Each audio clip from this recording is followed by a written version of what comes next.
जय हिंद साथियों। साथियों, आज मैं आप लोगों के बीच अपने ही चौथे एपिसोड को लेकर आप लोगों के बीच उपस्थित हुआ। मेरे दोस्त, द हिंदू में एक हेडलाइन छपा जो था कि जापान ने रेडियो एक्टिव पानी को प्रशांत महासागर के क्षेत्र में प्रवाहित किया। मेरे दोस्त, एक ही न्यूज है, लेकिन भिन्न भिन्न न्यूज रिपोर्टरों ने, भिन्न भिन्न न्यूज पेपर ने इनको भिन्न भिन्न हेडलाइन के रूप में प्रस्तुत किया। किसी ने लिखा कि जापान ने प्रशांत महासागर को प्रदूषण के मुंह में धकेल दिया। किसी ने लिखा कि जापान ने जहरीली पानी को प्रशांत महासागर में छोड़ा। तो किसी ने लिखा कि जापान अब कुछ ही समय में जब जहरीली पानी को प्रशांत महासागर में छोड़ेंगे तो दुनिया के अधिकांश देश उनकी चपेट में आ जाएंगे। तो हम भारतीयों के न्यूज़पेपर में भी एक हेडलाइन छपा कि जापान ने जहरीली पानी को प्रशांत महासागर में छोड़ा, जिनका प्रभाव हम भारतीयों के। मेरे दोस्त, कहानी की प्रारंभ कुछ इस प्रकार होती है। जापान का एक छोटा सा शहर फुकुशिमा हुआ करता है। फुकुशिमा में ही एक दोइचोई नाम का परमाणु संयंत्र जो जापानिया का है हुआ करता है। वर्ष 2011 ईस्वी की बात है, जब जापान में प्रकृति ने कहर बरपाया। पहला कहर 3 मार्च को बरपाया सुनामी के रूप में। उस सुनामी ने दाइचोई परमाणु संयंत्र के 3 परमाणु भट्टी को अपने चपेट में लिया। काफी जानमाल की क्षति हुई और जो बचा खुचा था उसको 3 नवंबर 2011 ईस्वी को आई भूकंप ने चौपट कर दिया। उस समय ऐसा माना जाता है कि इस परमाणु भट्टी की जो कोर हुआ करता है इतना ज्यादा पिघल रहा था उसको ठंडा करने की जरूरत है। मेरे दोस्त, आप लोग जानते हैं कि ठंडा करने के लिए मंदक के रूप में हम लोग वाटर का यूज करते हैं। उसको इतनी ज्यादा पानी की जरूरत थी क्योंकि इतना ज्यादा गर्म था कि ऐसा माना जाता है कि एक दिन में 170 टन पानी की आवश्यकता होती है। और जो 170 टन पानी की आवश्यकता होती है, जो यूज होता है, वो पानी संदूषित हो जाता है, प्रदूषित हो जाता है, क्योंकि परमाणु से रेडियो एक्टिव पदार्थ निकलता है और वो रेडियो एक्टिव पदार्थ पानी में मिलकर रेडियो एक्टिव पानी का निर्माण कर देता है। और ऐसे ही समय बीतता गया। जापानियों ने उन रेडियो एक्टिव पानी को टैंक बनाकर एकत्रित करना प्रारंभ कर दिया। टैंक बनाकर इसलिए कि मैं बता दूं कि रेडियो एक्टिव पानी हम प्राणियों के लिए घातक होता है। अगर उन्हें समुद्र में प्रवाहित की जाए तो समुद्र में भी जल प्राणी है, समुद्र में भी सी फूड हुआ करता है, वो सब संदूषित प्रदूषित हो जाएगा। अर्थात उसको जापानियों ने संचित कर रखना ही उचित समझा। इस तरह से ऐसा माना जाता है कि जापानियों ने उस रेडियो एक्टिव पानी को एकत्रित करने के लिए कुल 1046 कहें तो 1046 टैंक का निर्माण किया। और एक टैंक की जो क्षमता हुआ करता था लगभग 1346 टन के आसपास हुआ करता, मिलियन टन बोले, मेट्रिक टन, ऐसा ही हुआ करता था। तो समय बीतता गया, पानी का स्टॉक इतना ज्यादा हो गया, समय आ गया कि जापानियों के लिए उस पानी को रखना मुश्किल हो गया। कहें तो रेडियो एक्टिव पानी जापान सरकार, फुमियो किशिदो की सर का दर्द बन गया। तो उस पानी को क्या किया जाए? तो इसी बीच फुमियो किशिदो ने अपने वैज्ञानिकों के साथ मिलकर तय किया, जिसमें 4-5 उपाय सूझा। जो हुआ करता था कि नंबर 1 कि उस पानी को क्यों ना मिट्टी के अंदर डाल दिया जाए। तो फिर सुझाव मिला कि नहीं, ये उचित तो नहीं होगा। तो उस समय भी जो है ये प्रस्ताव रखा गया था क्या कि इस पानी को नहीं होगा तो समुद्र में छोड़ दिया जाएगा। लेकिन जब कोई चारा न बचे तो ऐसा किया जाएगा, उसमें निर्णय लिया गया।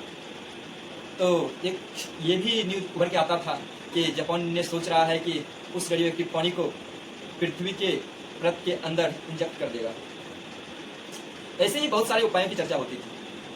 लेकिन जब जापान के परमाणु संयंत्र के वैज्ञानिकों ने और अंतर्राष्ट्रीय परमाणु ऊर्जा आयोग ने मिलकर एक बैठक किया, तो जिसमें निष्कर्ष यह निकला कि उस पानी को समुद्र में ही प्रवाहित किया जाएगा। तो इसके प्रस्ताव को जो है ना, किस रूप में जापानी परमाणु एजेंसी जो रख रही है, इसका मैं थोड़ा सा जिक्र करना चाहूँगा। जैसे ही जापानी परमाणु एजेंसियों ने अंतर्राष्ट्रीय परमाणु एजेंसी के समक्ष रखा कि सर, मेरे लिए कोई उपाय तो है ही नहीं, मैं इस पानी को क्या करूँ, कहाँ रखूँ? तो उन्होंने बोला, यानी कि अंतर्राष्ट्रीय परमाणु एजेंसी ने, आप ही बोलिएगा ना। तो परमाणु एजेंसी यूरोप का जो करता है वो बोलते हैं कि मैं जो हूँ ना, सोच रहा हूँ इस पानी को प्रशांत महासागर के क्षेत्र में इंजेक्ट कर दूँ, वहाँ प्रवाहित कर दूँ। तो इस पर अंतर्राष्ट्रीय परमाणु एजेंसी कहते हैं कि नहीं, ये तो कतई जन उचित नहीं होगा। इसमें भी समुद्री जीव है, इससे भी जो है ना बहुतों देशों का जो है आर्थिक स्थिति जुड़ा हुआ है, उनके ऊपर निगेटिव इफेक्ट आएगा ना। तो इस पे जापानी परमाणु एजेंसी कहते हैं कि सर मैं ऐसे थोड़ी ना उसमें प्रवाहित कर दूंगा, मैं उसको सबसे पहले फिल्टर करूंगा। और बोलते हैं फिल्टर किस रूप में? तो जापानी परमाणु एजेंसी कहते हैं कि मैं जो ना इस पानी में जितने भी रेडियो एक्टिव रेडियोधर्मी तत्व है उनको मैं निगलेक्ट करने का कोशिश करूंगा, बहुत कम करने का कोशिश करूंगा, नगण्य करने का कोशिश करूंगा। बोला तरीका क्या होगा? बोला फिल्टर करके, बाष्प को उत्सर्जन करके। तो जापानी परमाणु एजेंसियों ने अंतर्राष्ट्रीय परमाणु एजेंसियों को यह विश्वास दिलाया कि उन्होंने कुल 62 रेडियोधर्मी तत्वों पे काम कर चुका, अर्थात रेडियो एक्टिव पानी जो है उससे 62 रेडियो एक्टिव तत्वों को इतना न्यूनतम कर देगा जिससे जितने भी प्राणी हैं उनके ऊपर कोई भी नेगेटिव इफेक्ट नहीं आएगा। तो फिर अंतर्राष्ट्रीय परमाणु एजेंसी कहते हैं कि आप तो एक और छोड़ रहे हैं। बोले क्या? तो अंतर्राष्ट्रीय परमाणु एजेंसी कहते हैं कि आपने जो है रेडियो एक्टिव तत्व का जो आइसोटोप हुआ करता है ट्राइटियम, इसके विषय में बात किया नहीं। बोले सर यही तो मेरे भी सर का दर्द बना हुआ है, क्योंकि यह एक ऐसा आइसोटोप हुआ करता है जिनको पूर्णतः खत्म करना संभव है ही नहीं। लेकिन जापानियों ने कहा कि मुझे कितनी भी मेहनत करनी होगी, जितना बार फिल्टर करना करे, मैं उसे तब तक फिल्टर करते रहूंगा जब तक आम व्यक्तियों के ऊपर कोई खतरा न रहेगा। इससे तब तक मैं इस पर काम करूंगा। मैं उस पर तब तक कम करता रहूंगा जब से इस रेडियो एक्टिव तत्व को एक छोटा पतला सा प्लास्टिक से रोका जा सकता है, यानी स्किन से भी रोका जा सकता है, यानी हमारे स्किन के अंदर वो रेडियो एक्टिव तत्व इंजेक्ट नहीं कर पाएंगे, प्रवेश नहीं कर पाएंगे। तो फिर जापान की परमाणु एजेंसी और अंतर्राष्ट्रीय परमाणु एजेंसी के बीच सहमति हुई और बोला गया, आदेश हुआ कि आप इस पानी को प्रशांत महासागर क्षेत्र में प्रवाहित कर सकते। और इन्हीं सपोर्ट के बाद दुनिया दो भागों में बट गई। दुनिया क्या, अगर जापान की भी बात करें तो जापान में भी दो खेमों में बट गया। जो फुकुशिमा क्षेत्र के आसपास रहता था उनका अलग मत था, तो और सबका अलग मत था, क्योंकि जो फुकुशिमा क्षेत्र में आता है उस क्षेत्र के व्यक्ति अब भी उसको महसूस कर रहे हैं कि रेडियो एक्टिव जो पानी हुआ करता है जो उससे निकलता है उसका सिंचित भाग जो पृथ्वी के अंदर अंदर सिंचित होकर कहीं न कहीं उसके जीवन को प्रभावित करते हैं। वो नहीं चाहते कि इस पानी को उस क्षेत्र में प्रवाहित कर हम अपने ऊपर और खतरा लें। और इसके ऊपर सबसे बड़ा इफेक्ट जो आया वो है जापान के मछुआरों के ऊपर, क्योंकि उनका जीवन यापन सी फूड हुआ करता था, चाहे वो मछलियाँ हो या फिर समुद्र की जो अंदर का फल फूल हुआ करता है, जो भी पदार्थ हो वो सब हुआ करता है, बहुत सारे जीव हुआ करता है। इसका इफेक्ट वहाँ के मछुआरों पे इस प्रकार पड़ेगा कि जब उस क्षेत्र में होगा तो उस क्षेत्र ज़्यादा प्रभावित होगा। उनका व्यापार जो है उनके आसपास का जो देश हुआ करता है उनके साथ रुक जाएगा। यहाँ तक कि अभी ही चीन ने जापान की सी फूड पे बैन लगा दिया है, दक्षिण कोरिया भी उसको बैन लगाने के लिए सोच रहा है। इस तरह से वहाँ का जो समुद्री पे आधारित जो व्यवसाय हुआ करता है वो तो ठप पड़ जाएगा।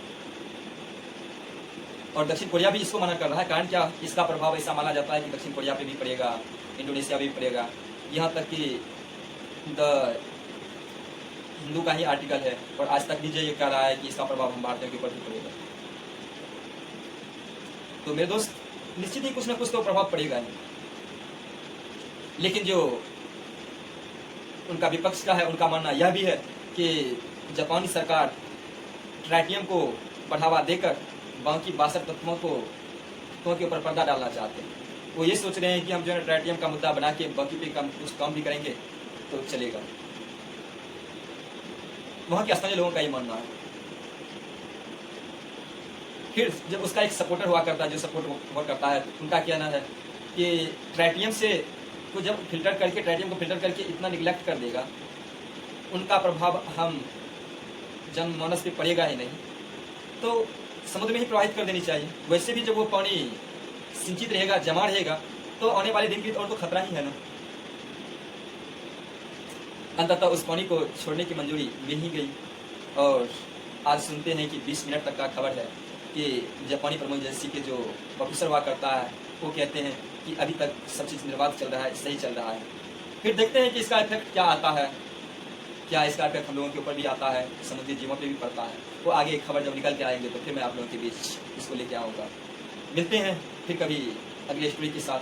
मेरे दोस्त, अगर मेरा चैनल अच्छा लग रहा है, अगर मेरा एपिसोड अच्छा लगे तो चैनल को सब्सक्राइब जरूर करें, क्योंकि आप लोग का एक सब्सक्राइब मेरी हौसला को सामने आसमान पे पहुंचा देगा। धन्यवाद, मिलते हैं फिर कभी अगले एपिसोड।